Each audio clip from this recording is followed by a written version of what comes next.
നാം സൃഷ്ടിക്കപ്പെട്ടത് അള്ളാഹുവിനെ ഇബാദത്ത് ചെയ്യാനാണ്. ഈ ഇബാദത്തുകളിൽ വളരെ വമ്പിച്ച ഇബാദത്തുകളിൽ ഒന്നാണ് ക്ഷമ.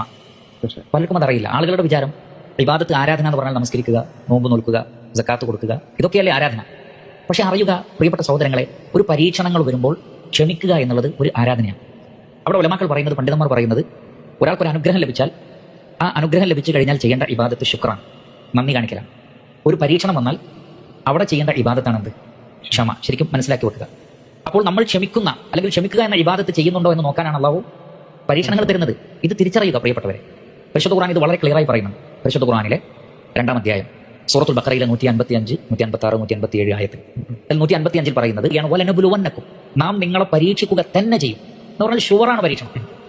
ബിൽ ഖൗഫി വൽ ജൂഇ വനഖ്സിൻ മിനൽ അംവാലി വൽ അൻഫുസി വസ്സമറാത്ത്, പേടി കൊണ്ട്, വിശപ്പ് കൊണ്ട്, അതേപോലെ തന്നെ ധനനഷ്ടം, ശാരീരികമായ നഷ്ടം അഥവാ മരണങ്ങൾ, രോഗങ്ങൾ, എല്ലാം കൊണ്ടും അള്ളാഹു പരീക്ഷിക്കും. അപ്പോൾ എന്ത് ചെയ്യണമെന്നാണ് പറഞ്ഞത്? വബശ്ശിരി സ്വാബിരീന, നിങ്ങൾ ക്ഷമിക്കൂ എന്നല്ല പറഞ്ഞത്, ക്ഷമാലുക്കൾക്ക് സന്തോഷവാർത്ത അറിയിക്കുന്ന എന്ന് പറഞ്ഞാൽ ഒരുപാട് സന്തോഷിക്കാനുള്ള വകുപ്പാണ് ആർക്ക്? ഈ പരീക്ഷണങ്ങളുള്ള ആളുകൾക്കുള്ളത്. എങ്ങനെയാണ് അവർക്ക് സന്തോഷിക്കുക? ക്ഷമയിലൂടെ. അല്ലദീന ഇദാ അസാബത്തുഹും മുസീബ, അവർക്കൊരു മുസീബത്ത് വന്നാൽ, ഒരു പരീക്ഷണം വന്നാൽ അവർ പറയും ഇന്നാ ലില്ലാഹി വ ഇന്നാ ഇലൈഹി റാജിഊൻ, ഞങ്ങളൊക്കെ അള്ളാഹുവിനുള്ളതാണ്, അവനിലേക്ക് മടങ്ങി പോകേണ്ടവരാണ്. എന്ന് പറഞ്ഞാൽ നമ്മെ സൃഷ്ടിച്ചത് അള്ളാഹുവാണ്, ഈ പരീക്ഷണങ്ങൾ സംവിധാനിച്ചത് അള്ളാഹുവാണ്.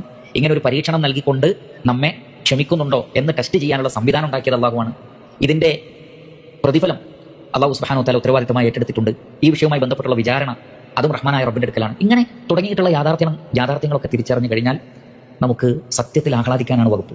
പരീക്ഷണങ്ങൾ വരുമ്പോൾ വബശ്ശിരി സ്വാബിരീന, ക്ഷമാലുക്കൾക്ക് സന്തോഷവാർത്ത അറിയിക്കാനാണ് പറഞ്ഞത്. മാത്രമല്ല ഉലൈക അലൈഹിം സ്വലവാത്തും മിർ റബ്ബിഹിം വറഹ്മ വഉലൈക ഹുമുൽ മുഹ്തദൂൻ.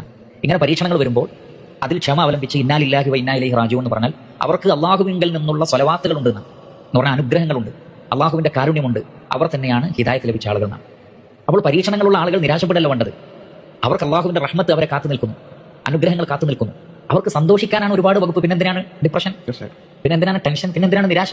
അള്ളാഹു അനുഗ്രഹങ്ങൾ തരുന്നതിനാണോ നിങ്ങൾ നിരാശപ്പെടുന്നത്? പ്രിയപ്പെട്ടവരെ, എല്ലാ പരീക്ഷണങ്ങളും ക്ഷമിക്കുന്നവർക്ക് സന്തോഷ വാർത്ത. ക്ഷമ വമ്പിച്ച ഒരു ഇബാദത്താണ്. മഹാനായ സ്വഹൈബ് റളിയല്ലാഹു അൻഹുവിൽ നിന്ന് ഇമാം മുസ്ലിം ഉദ്ധരിക്കുന്ന ഹദീസിൽ കാണാം, നബി സല്ലല്ലാഹു അലൈഹി വസല്ലം പറയുകയാണ്, അജബൽ ലി അംരിൽ മുഅ്മിൻ ഇന്ന അംറഹു കുല്ലഹു ലഹു ഖൈർ വലൈസ ദാക ലി അഹദിൻ ഇല്ലാ ലി മുസ്ലിം.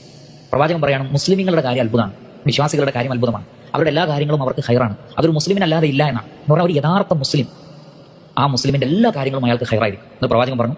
ഇൻ അസാബത്തുഹു സറാഉ ശകറ ഫഹുവ ഖൈറുൻ ലഹു വ ഇൻ അസാബത്തുഹു ദറാഉ സബറ ഫകാന ഖൈറുൻ ലഹു.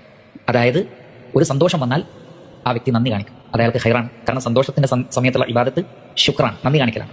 ഇനി ഒരു ബുദ്ധിമുട്ട് വന്നാലോ സബറ, ക്ഷമിക്കും. കാരണം ബുദ്ധിമുട്ടിന്റെ സമയത്തുള്ള ഇബാദത്ത് ക്ഷമയാണ്, അതും അവർക്ക് ഖൈറാണ്. ഇത് മുസ്ലിമിനല്ലാതെ ഇല്ല എന്നുള്ളതാണ്. അപ്പോൾ മുസ്ലിങ്ങളുടെ കാര്യം മഹാത്ഭുതമാണ്. ഒരു മുസ്ലിം ഒരിക്കലും നിരാശപ്പെടരുത്. ഒരു മുസ്ലിമിന് അങ്ങനെയുള്ള ഒരു നിരാശ വരാനോ ഒരു ഡിപ്രഷൻ ഉണ്ടാവാനോ പാടില്ല.